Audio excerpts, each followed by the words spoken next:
Hey guys, so every once in a while a company sends me a plugin or a product, and they ask me to feature it in a video, and I don't usually do it because I don't want to I don't know, spam products out to my audience, unless I feel like they will truly help improve the quality of music that you guys are producing or I'm producing.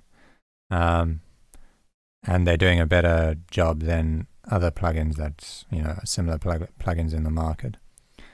And so I feel like this is the case with this plugin that I got sent over the weekend, and it's called Carver. It's a Transient designer, and it's built in Max for Live. So it's an Ableton only plugin. And the thing that's kind of, taken me back on this is that I tested it out on a few loops and found that it just kind of blew all the other more expensive plugins out of the water. And I'll show you what I mean. So, show you the material that we're working with. This is the little loop that I've got that we want to shape. This little hat loop. And this is it in the context of the track.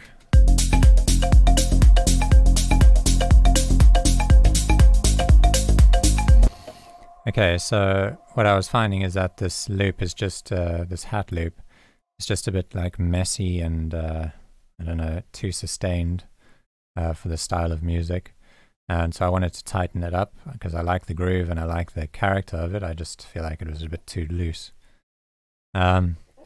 So one traditional way that I would have done this is probably to just grab this Beats warp mode in Ableton. If you set it to Beats, set it to Transients, and then this forward arrow, then you can drag it down and shorten it. And that's great. That pretty much achieves what I want. But there's cases where I want to automate this. You can't automate this. You would have to record it. So it's not ideal. And the other thing it can't really do is you can't play with the transient, like you can't enhance the transient with this. You're only kind of reducing the sustain of the sound. You can't boost the actual attack of the sound. So in that case, we would either need to use a compressor or a transient designer. And transient designers and shapers are built for this purpose, so they should be able to do a great job at this. I think we can all agree on that. However, when I test some of these, they just do a really bad job.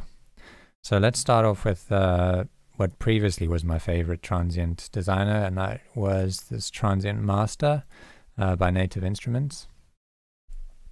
So I'm just going to enable it and then try and reduce the sustain on it so that the sound gets shorter and more a bit tighter. Okay, so let's just reduce that. Okay, so we've reduced it as far as it can go. And I think what you probably immediately notice is that if I bypass this and listen to it again, it's missing transients. It's only really catching the offbeat hat, the loudest one, this little thick boy over here.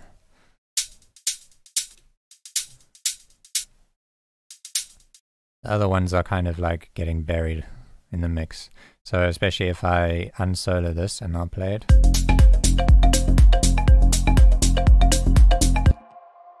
Every once in a while one of these is popping through, but for the most part all we're hearing is this hat over here, the loudest one.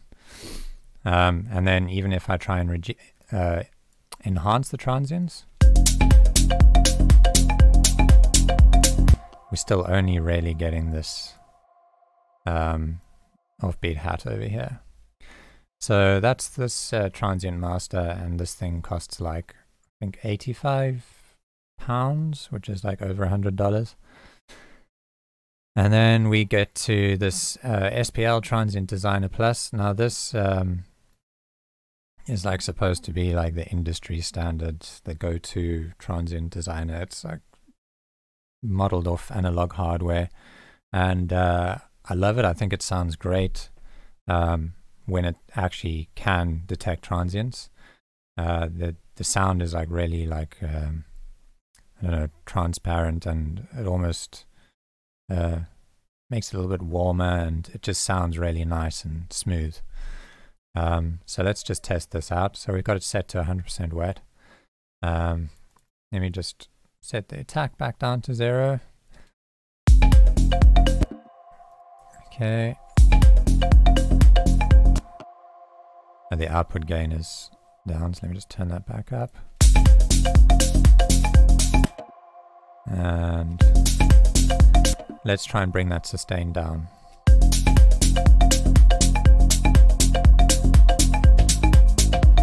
Again, the same issue. It's not able to detect all the transients accurately and do what I want it to do.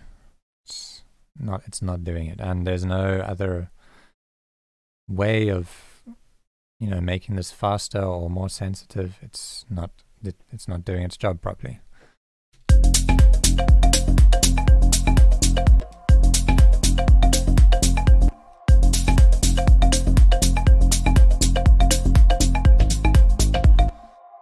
Okay, even with the sidechain. Yeah, this is not, there's nothing that I can do to make this thing more sensitive and detect all the transients on what I think is a pretty simple loop.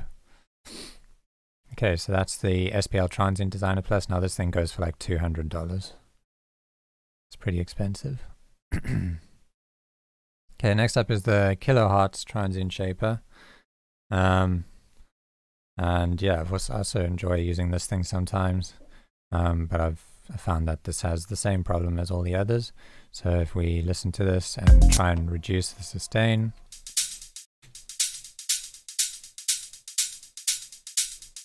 okay, it's not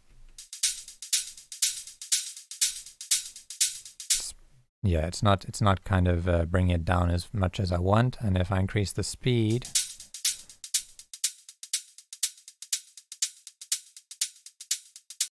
it's hitting these two, but not this little 16th note one over here. It's missing it. So almost there. It almost managed to hit it, but it kind of hasn't done its job properly again.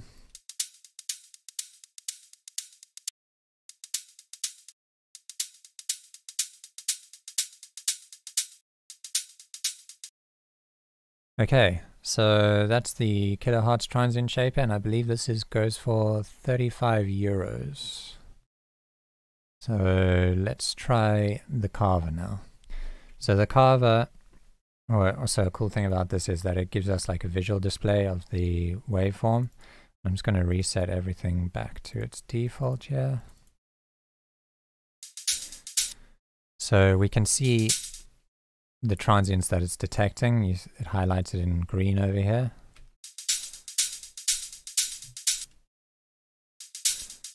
And we can then use these dials. So they have the length over here on both of these. So we can adjust the length of the attack. You can see as I adjust this, the length of the like little green highlight will change.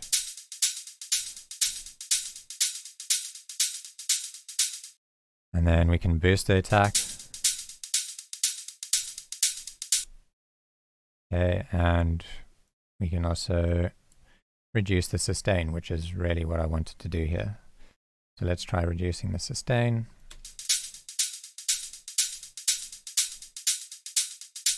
Okay, we want to reduce the length.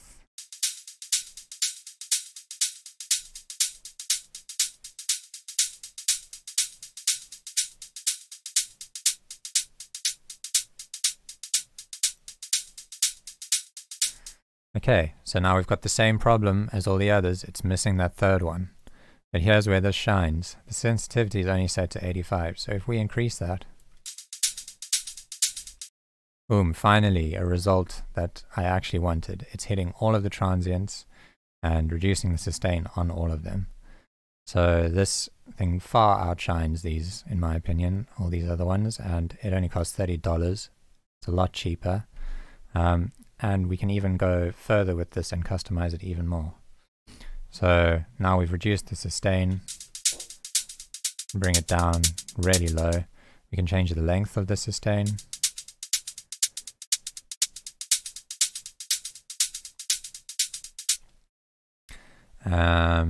We can now enhance the attack.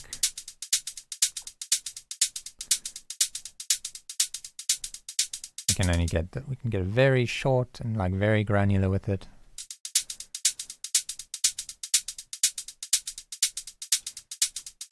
Or we can make the attack nice and long. Bring the sustain back up.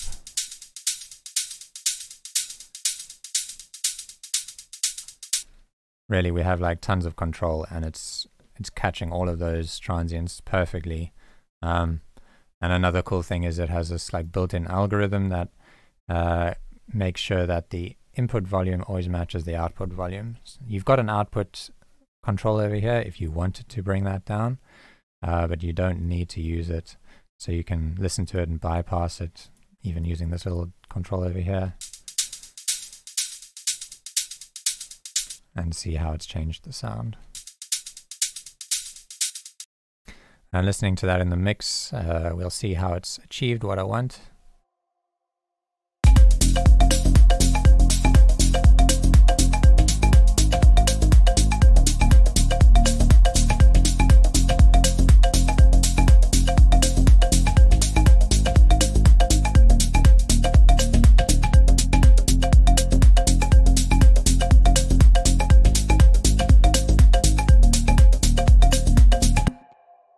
There we go. So I've got a link to it. It is an affiliate link, so if you do buy it through that link, I do earn a commission. Again, I don't want to be like pushing products out to you guys that I don't believe in, but as I've just shown, this thing by far outshines all its other competitors. So yeah, I think it's worthy.